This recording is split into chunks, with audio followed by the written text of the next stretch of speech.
Hello case, നമ്മുടെ പഴയ മേഘമൽഹാറിലൂടെ വീണ്ടും സഞ്ചരിക്കാൻ പോവുകയാണ്. കഥ കേൾക്കാൻ നിങ്ങൾ റെഡി ആയിരിക്കുമെന്ന് ഞാൻ വിശ്വസിക്കുന്നു. കുറേ ഗ്യാപ്പുണ്ടായി, സോറി, എല്ലാവരോടും ക്ഷമ ചോദിക്കുന്നു. എന്നിട്ട് നമ്മൾ ഇനി എല്ലാ ദിവസവും എപ്പിസോഡ് എല്ലാ ദിവസവും ഇടുന്നതാണ്. അപ്പം നമുക്ക് ബാക്കി കേൾക്കാം. ചിരിച്ച മുഖത്തോടെ മൈമുനയുടെ മുന്നിലിരിക്കുന്ന മുസാഫിൻ്റെ ഉള്ളിലും ഒരുപാട് ആശങ്കകൾ ബാക്കിയാണ്. ഓരോ നിമിഷം എന്ത് സംഭവിക്കുന്നു ആശങ്കയോടെ വേണം ഈ 9 മാസവും തള്ളി നിൽക്കാൻ. ശരിക്കും പറഞ്ഞാൽ ഇത്രയും ചികിത്സകൾ ചെയ്തിട്ടും യാതൊരു പ്രയോജനവുമില്ലാതെ ഇരുന്ന ഒരു സാഹചര്യത്തിൽ ഇങ്ങനെയൊന്ന് സംഭവിക്കുമെന്ന് യാതൊരു പ്രതീക്ഷയുമില്ലായിരുന്നു. അതുകൊണ്ടാണ് അവൾ ആവശ്യപ്പെടുമ്പോഴൊക്കെ ഒരുപാട് ആഗ്രഹത്തോടെ ഇഷ്ടത്തോടെ തന്നെ അവൾക്കായി പകർന്നു കൊടുത്തത്, യാതൊരു മുൻകരുതലുകളും എടുക്കാതെ തന്നെ. അതുകൊണ്ടാണ് ഇങ്ങനെയൊന്ന് സംഭവിക്കാൻ ഇടയായതും. വേറൊരു സമയത്തായിരുന്നെങ്കിൽ എല്ലാവരും ഒരുപാട് സന്തോഷിച്ചേനെ, ഈ വീട് മുഴുവൻ സന്തോഷത്തിൽ ആറാടിയേനെ. പക്ഷേ ഇപ്പോൾ അങ്ങനെ ഒരു സാഹചര്യമല്ലല്ലോ. മനസ്സ് തുറന്ന് ചിരിക്കാൻ പോലും പറ്റുന്നില്ല. അതാണ് അവസ്ഥ. വരുന്നത് എന്തായാലും നേരിട്ടേ പറ്റൂ. പക്ഷേ മൈമനിക്ക് എന്തെങ്കിലും സംഭവിച്ചു പോയാൽ ഈ വീട്ടിലുള്ള ആരും തന്നെ വെറുതെ വിടുകയില്ല എന്നൊരു ആശങ്ക എപ്പോഴും മുസാഫറിൻ്റെ മനസ്സിലുണ്ട്. അവൻ മനമുരുകി അള്ളാഹുവിനോട് ദുആയിരുന്നു. അള്ളാഹു, എൻ്റെ മൈമുനെ കാത്തോളണേ, യാതൊരു ആപത്തുമില്ലാതെ കാത്തോളണമേ. പെട്ടെന്ന് മനസ്സിലേക്ക് കൃഷ്ണയുടെ രൂപം തെളിഞ്ഞു വന്നു. അവളും ഇപ്പോൾ തൻ്റെ കുഞ്ഞിനെ ഉദരത്തിൽ വഹിക്കുന്നു. തനിക്ക് അവളെ കാണാൻ ഒരുപാട് ആഗ്രഹമുണ്ട്. പക്ഷേ ഇവിടെ ഇപ്പോൾ ഇടം വലം തിരിയാൻ സമ്മതിക്കാതെ മൈമുന കൂടെയുണ്ട്. അതുകൊണ്ട് തന്നെ കൃഷ്ണയ്ക്കൊരു മെസ്സേജ് അയക്കാനോ അവളെ ഒന്ന് വിളിക്കാനോ ഇതുവരെ മുസാഫിനെ കൊണ്ട് സാധിച്ചിട്ടില്ല. അതിൻ്റെ വിഷമം മുസാഫിന് നല്ലവണ്ണമുണ്ട്. ഇതേ സമയം തന്നെ കൃഷ്ണയെ മുസാഫിനെ പറ്റി ആലോചിക്കുകയായിരുന്നു. തൻ്റെ കുഞ്ഞിനെ നഷ്ടപ്പെട്ട വിവരം ഇതേവരെ ഇക്കാനെ അറിയിക്കാൻ തനിക്ക് ധൈര്യമുണ്ടായിട്ടില്ല. ഇക്ക തന്നെ ഒന്ന് വിളിക്കുകയോ ഒരു മെസ്സേജ് അയക്കുകയോ പോലും ചെയ്യുന്നില്ലല്ലോ. അദ്ദേഹത്തെ ഒന്ന് വിളിക്കാനും തനിക്ക് പറ്റുന്നുമില്ല. തൻ്റെ സാഹചര്യം വളരെയധികം മോശമാണ്. മുസാഫർ മനസ്സിലോർത്ത് ഇന്ന് എന്ത് സാഹചര്യമുണ്ടായാലും അതിനെയൊക്കെ തരണം ചെയ്തുകൊണ്ട് കൃഷ്ണയെ ഒന്ന് വിളിക്കണം. അവളും മോളും സന്തോഷമായിട്ടിരിക്കുന്നോ എന്നൊന്ന് അന്വേഷിക്കണം. അവൻ മനസ്സുറപ്പിച്ചു. ഇതേ സമയം കൃഷ്ണ മനസ്സിലോർത്തു, കുഞ്ഞ് നഷ്ടപ്പെട്ട വിവരം ഇതുവരെ ഇക്കാനെ അറിയിക്കാനുള്ള ധൈര്യമുണ്ടായിട്ടില്ല. കാത്തിരുന്ന സ്വപ്നം പൊലിഞ്ഞുപോയെന്നറിയുമ്പോൾ ഏത് രീതിയിൽ ഇക്ക പ്രതികരിക്കുമെന്ന് അറിയില്ല. ഓർത്തപ്പോൾ വല്ലാത്തൊരു വേദന ഉള്ളിൽ കഴിഞ്ഞിറങ്ങുന്നത് അവൾ നല്ലവണ്ണം അറിഞ്ഞു. താനും ഒരുപാട് ആഗ്രഹിച്ചിരുന്നു ഇക്കാൻ്റെ കുഞ്ഞിനെ. പക്ഷേ ഇനി ഇക്കാൻ്റെ കുഞ്ഞ് എന്നൊരു സത്യമില്ല എന്നുള്ള തിരിച്ചറിവ് തൻ്റെ ഉള്ളിലുണ്ട്. പക്ഷേ അത് ഇക്കാനെ അറിയിക്കാനുള്ള ധൈര്യം ഇതുവരെ ഉണ്ടായിട്ടില്ല. അത് തന്നെ അവസാനിക്കട്ടെ. പക്ഷേ എന്നെങ്കിലുമല്ല 9 മാസം കഴിയുമ്പോൾ അതൊരു സത്യമായി മുന്നിൽ വന്ന് നിൽക്കും. അപ്പോൾ താനതിനെ ഉത്തരം പറഞ്ഞേ മതിയാവൂ.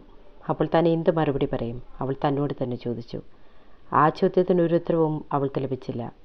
ചിന്തകളെ മുറിച്ചുകൊണ്ട് ശ്രീ റൂമിൽ നിന്ന് എഴുന്നേറ്റ് പുറത്തേക്ക് പോയി. അവൾക്ക് അവനെ വിളിക്കണമെന്ന് തോന്നി, ബാത്റൂമിൽ പോകണമെന്ന് പറയാൻ. ചിന്തിച്ചപ്പോൾ തന്നെ അമ്മയും അച്ഛനും റൂമിലേക്ക് കടന്നു വന്നു. അവൾ തനിക്ക് ബാത്റൂമിൽ പോകണമെന്ന് അമ്മയോട് ആവശ്യപ്പെട്ടു. അമ്മ അവളെ കൃഷ്ണയെ ബാത്റൂമിൽ കൊണ്ടുപോയി. അവർ ആകപ്പാടെ മോളെ എന്ന് നോക്കി. ഒരുപാട് ക്ഷീണിച്ചിരിക്കുന്നു, വയ്യാതിരിക്കുന്നത് കൊണ്ടാവും. അവർ സ്വയം സമാധാനിച്ചു. കൃഷ്ണയെ പിടിച്ച് അമ്മ കട്ടിലിൽ കൊണ്ട് കിടത്തി കഴിഞ്ഞപ്പോഴേക്കും ശ്രീ വീണ്ടും ആ റൂമിലേക്ക് കടന്നു വന്നു. അവൻ്റെ കയ്യിൽ കൃഷ്ണയ്ക്കുള്ള ചായയും കടിയും ഉണ്ടായിരുന്നു.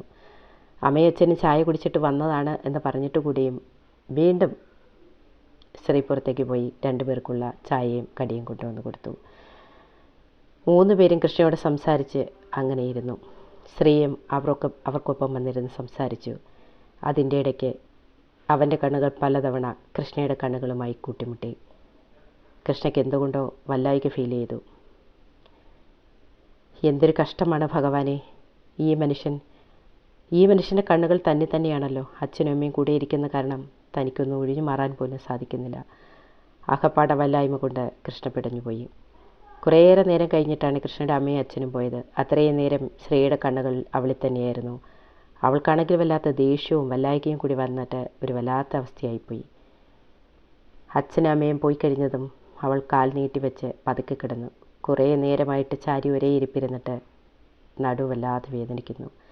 സ്ത്രീ എഴുന്നേറ്റ് മുകളിലത്തെ അവിടെ റൂമിലേക്ക് പോയി കുളിച്ച ഡ്രസ്സ് മാറി താഴെ വന്ന് നേരെ കൃഷ്ണയുടെ അരികിലെത്തി പതുക്കെ ചോദിച്ചു, മോളെ, നിനക്ക് കുളിക്കണ്ടേ? വേണം. അവൾ പതുക്കെ തലകുലുക്കി.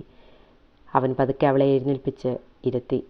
പ്ലാസ്റ്ററിട്ട പ്ലാസ്റ്റിക് കവർ കൊണ്ട് കെട്ടിവെച്ചു. അവൾക്കുള്ള ഡ്രസ്സ് ടർക്കിയൊക്കെ എടുത്ത് ബാത്റൂമിൽ കൊണ്ടു കൊടുത്തു. അവളെ ബാത്റൂമിൽ കൊണ്ടാക്കി.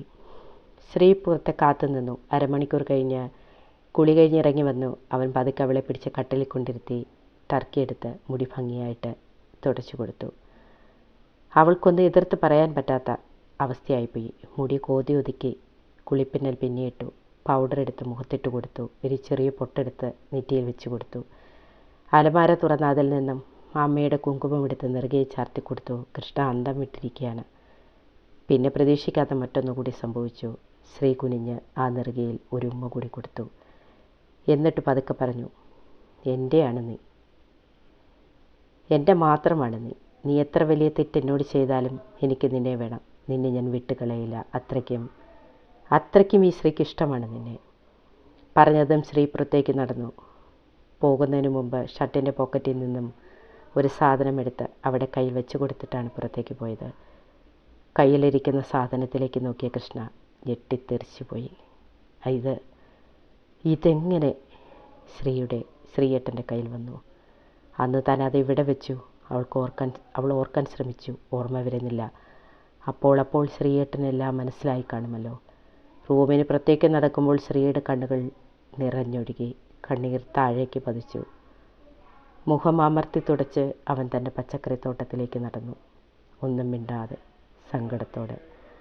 ഓക്കെ, ബാക്കി നാളെ കേൾക്കാം. Okay, by.